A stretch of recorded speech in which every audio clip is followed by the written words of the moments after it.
a few things. First, I need a haircut. So, just going through the lot, I found out that I have two of these, and this doesn't necessarily. I got a swollen tongue from, I don't know, I got a canker on one side, so my speech impediment might be in full force right now. My tongue is a little out. Yeah, it kind of hurts even when I swallow. I hate those, damn those cankers. My dad gets them when he eats chocolate. I just seem to get them sporadically. It just drives me nuts. So two of these in the lot, and then you go on to our beautiful, best website in the world, Lugnet, and then go on over to Puron, and you find out that 4 of these appeared in the Starhawk. I think I built them. Maybe I didn't. It's an odd set number, so I probably haven't built it yet. And 3 appeared in the Light and Sound XT Starship. Now, there were a few white pieces that kind of look like it could be either as XT could have been in the slot, including this guy right here.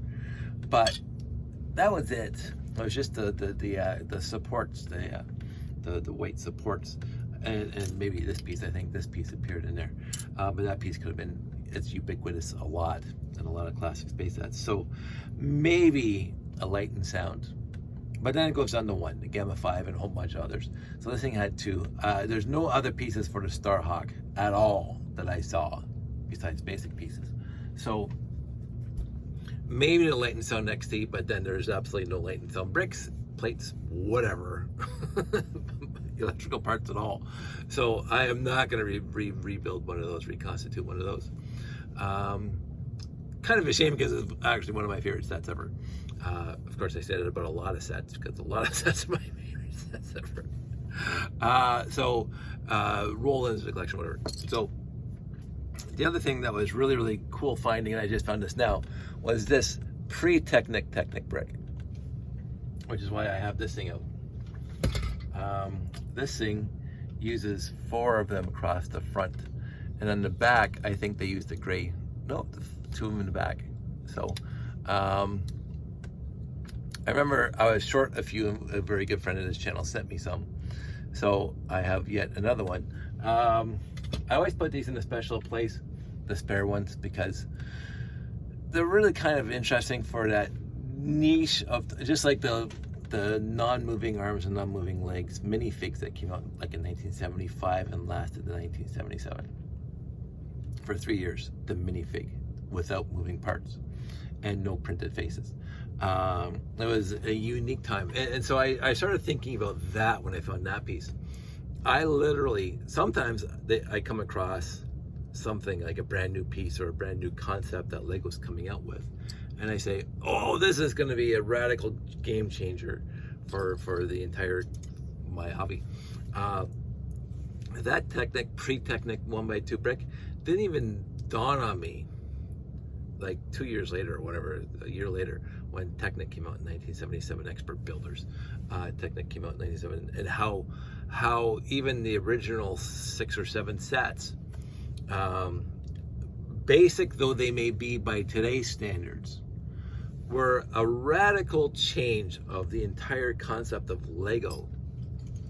Before 1977, before Technic, before gears and axles and all that stuff. I mean, there's axles pre-1977, and there was gears, quote unquote, that were not used to make tables for the maxi figs.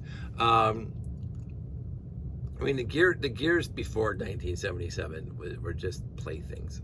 With all seriousness, you couldn't make one. If you could, because I have, make wonderful gear chains, but it's a lot more difficult pre-1977 to make the robots that we built for our RTL competitions. Although I think I remember a robot competition that we had that somebody actually used the old style pre-Technic gears in the robot. I can't remember what it was for, but it was something.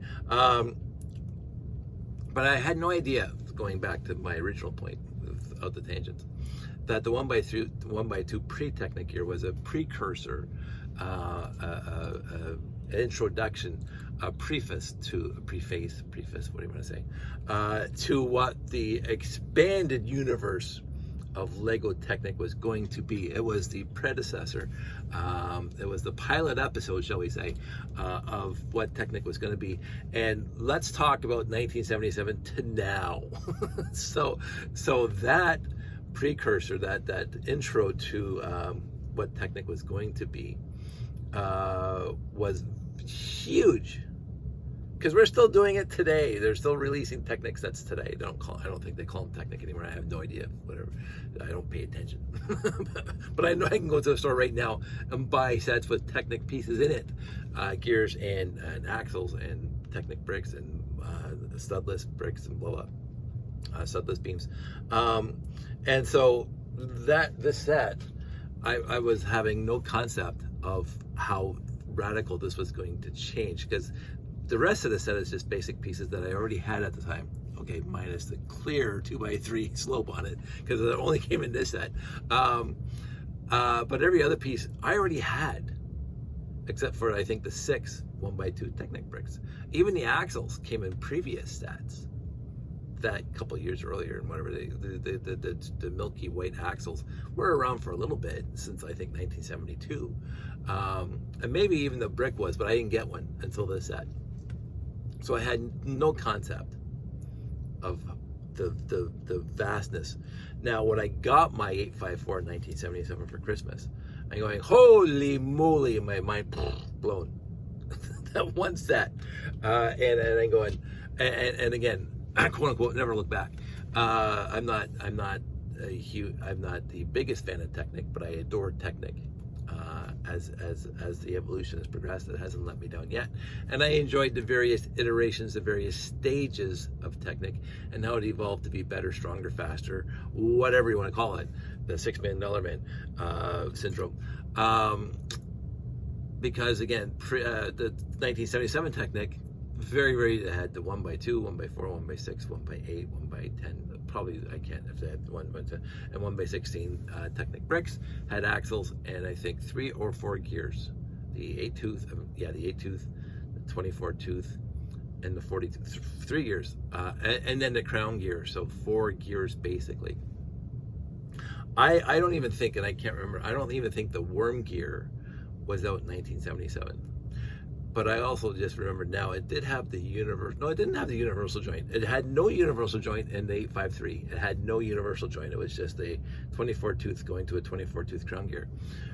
So there was 4 gears, the end, that first year. The 16 tooth came out, I think, a year after or a couple years after, whatever. I don't know dates, but I do know the first set of 6 or 7 Technic sets, extra builder sets, did not have more than the 4 basic gear set we still use today. And look how many different gears there are now. so it was a wonderful evolution, but it had to start somewhere in 1977. Going to the minifig, 1975, with no moving arms, no moving legs. Again, I just, because I was 8 at the time, I just assumed they were always there. I just never had a set with them in them. But then I found out afterwards that that's when they were introduced, and they only lasted 2 years, and then they disappeared. Just disappeared. See, and you can say the 1x2 Technic, pre-Technic brick just evolved into the actual 1x2 Technic brick that we have now. The minifig, it's hard to say that minifig that came out in 1975 evolved. You could, but the legs are radically different, the arms are radically different. I think it might be the same height. I never actually tested that. It might be the same height, but it was radically different. So, and then the minifig hit the market in 1977, and that was kind of like, I guess you could say the 1975 non-moving parts minifig was the pilot episode, or the precursor to the minifig, because what else would you call it? The maxifigs had nothing to do with the minifig, although maxifigs use minifig heads in some of their builds. And I think the maxi figs, there was a couple sets in 1977. There was maxi figs and minifigs, and minifigs for the babies or the little kids, which is kind of interesting. So those things cross-contaminated one another, and then the maxi figs just kind of just disappeared, right? It was the end of their evolution, and I don't know what the last set ever that had a maxi fig in it. I'm sure it was after 1977, but I don't think it made it into the 80s. I do not know, but I highly doubt that maxi figs made it into the 80s. I should look it up sometime. So I do find this kind of stuff fascinating. For me, I don't know if anybody else out there even cares about it. First of all, secondly, I got that from a good friend last weekend, or 2 weekends ago, from Lego dinner. So this thing aside, because I just pulled it out for a thing, I already reconstituted that guy. Fantastic. I decided to do this guy because it was easy. And I know that I got like 90% of the parts from my collection. Over 90% of the parts from my collection. What was in this lot was the 8x8 wing plate and one set of 4x8 wing plates, the two trans neon green antennas. I haven't gotten down to sorting the clippies and the red and the black out, so the clippies might be in there. I didn't care. It was just easier to grab them out of my collection. And the walkie-talkie, that was in the collection. That was in there. Again, the basic pieces in here, they could be over there. I didn't care. I just happened to have the wing plate and the antennas, so I decided to build. And the magnets, but the wrong magnet holders. So again, I got the right magnet holders from my collection. I did a review of this set. I can't remember what I said. I'm sure I said I liked it because it is a great set for the size and parts. I would say that there was something that I didn't quite like when I was building it, and I can't remember now. I was going to say, I'm going to talk about the thing I didn't like in this, and then I'm looking at it, and I like it again. So I just poof, that the idea that I had to talk about the set is gone, which is fine. So, and I get, again, just a wonderful little set. And then I did again reconstitute this thing because I came with the two, and it could have been other sets that had these 2x3 bricks in it, but of course I need one more cruiser. I don't even know where my bag is. I have literally no idea. It's one of the totes. I don't care. What I tried to do when I reconstituted this cruiser was I tried to look for the 1x1 plates with the injection on the side, and I succeeded with blue but not the red. And I also, again, contrary to my memory, which is kind of odd for me, these things are not supposed to be stuck between the studs according to the picture. They're supposed to be flat.